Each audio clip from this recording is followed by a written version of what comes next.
आज की वीडियो में बात करेंगे को-फाउंडर्स के बारे में। किसी भी बिज़नेस का मेक और ब्रेक होते हैं को-फाउंडर्स, इनके बारे में डिसाइड करना बहुत क्रूशियल होता है। आप अपने बिज़नेस के अंदर हज़ार मसले हल कर सकते हैं, but if it ever comes to cofounder conflict, वो पूरे के पूरे बिज़नेस को ब्रेक कर सकते हैं।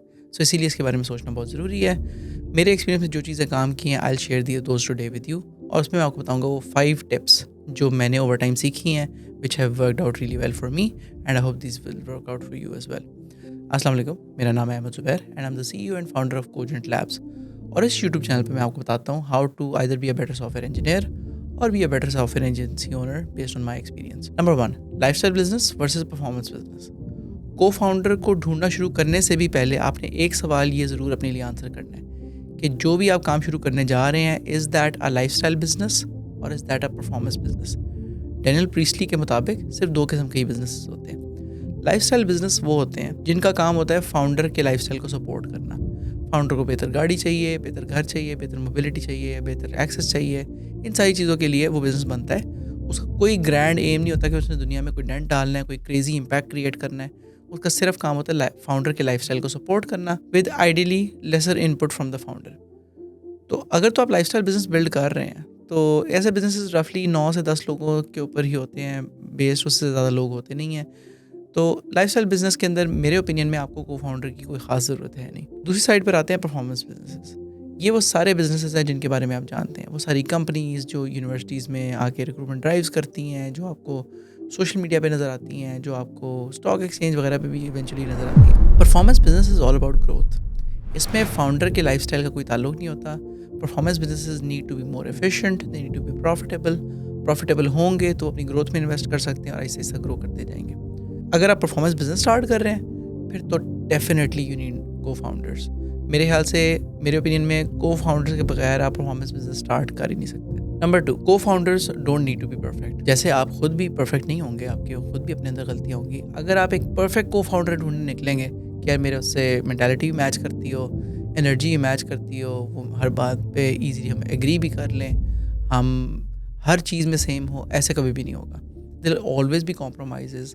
लेकिन आपने डिसाइड करना है कि कौन से पैकेज, आप कौन सी चीज़ें आपके लिए नॉन नेगोशिएबल हैं और कौन सी चीज़ों को you can let go. And starting a company, having cofounders is a huge exercise in patience. So आप जिसको भी अपने साथ एज अ को फाउंडर लेके आते हैं, अगर आप उनके साथ पेशेंस और रिस्पेक्ट से पेश नहीं आ सकते, तो that is a recipe for failure. और परफेक्शनिज्म के लेंस से तो जब भी देखेंगे तो आपको कोई भी नहीं मिलेगा। टिप नंबर 3, किसी भी परफॉर्मेंस बिजनेस के अंदर इवेंचुअली आपको 3 रोल्स की ज़रूरत होती है जो बहुत क्रिटिकल होते हैं। Number 1 CEO, number 2 CTO, number 3 COO. और CEO the chief executive officer, इसका काम होता है सेल्स, मार्केटिंग, बिजनेस लेके आना, ग्रोथ वगैरह। नंबर 2 सीटीओ, इनका काम होता है डिलीवरी, टेक्नोलॉजी, फ्यूचर में क्या ट्रेंड्स आ रहे हैं, टीम को कैसे अपस्किल करना है टेक्नोलॉजी पे, एटसेट्रा एटसेट्रा। और number 3 chief operating officer.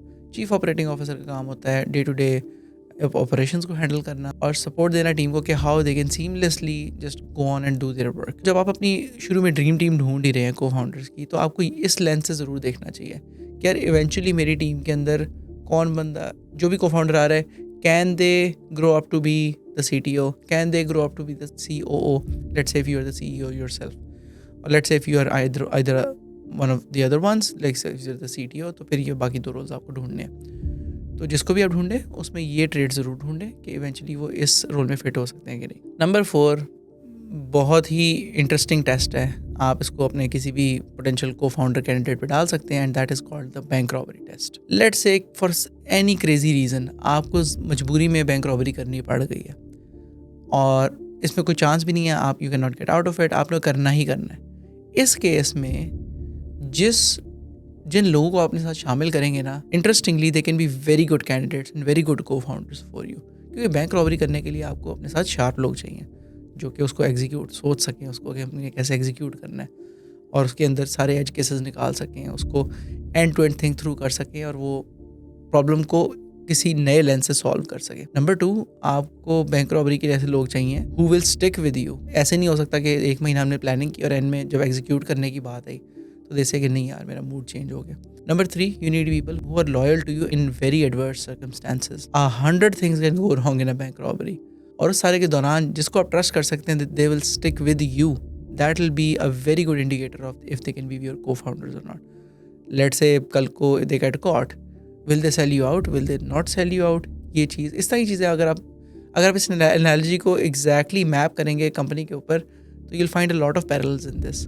And जो भी लोग आपके बैंक रॉबरी टेस्ट के ऊपर पास होंगे, they will be very good candidates for being the cofounder of your company as well. And number 5, मेरे ओपिनियन में cofounders should not be your friends, should not be strangers, and should not be people that you can hire. इसका मतलब क्या है? अगर आप एक friend को co-founder रख लेंगे तो बड़ा मुश्किल होगा कि आप अपने बिजनेस को प्रायोरिटाइज कर सकें अपनी फ्रेंडशिप के ऊपर। You will not be able to have difficult conversations, आपके लिए you will kind of be equals, तो बड़ा मुश्किल हो जाएगा एक दूसरे को चीज़ समझाना, और लेट्स से अगर कोई कॉन्फ्लिक्ट हो जाता है उसको रिजॉल्व करना।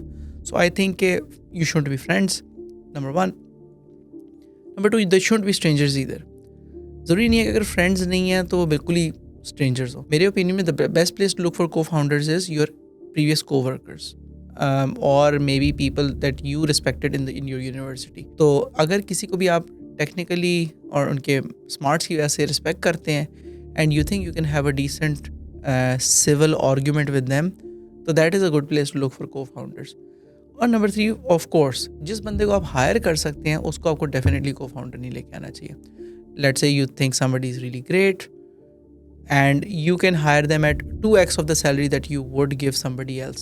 So just pay 2x the salary and get them on board. Long run, it will be far better for you than finding somebody who you could hire at that time, but then you have to make them the co-founder. So ये मेरे 5 tips हैं for co-founders, and these have really helped me in the last 3.5 years, and I hope these help you too. अगर इनमें से कोई भी चीज़ आपको help करती है तो मुझे ज़रूर बताएं नीचे कमेंट्स में कि which one has helped you और उससे क्या आपको फ़ायदा हुआ. That really makes my day. And if my videos help you, तो just consider subscribing. Have a good day.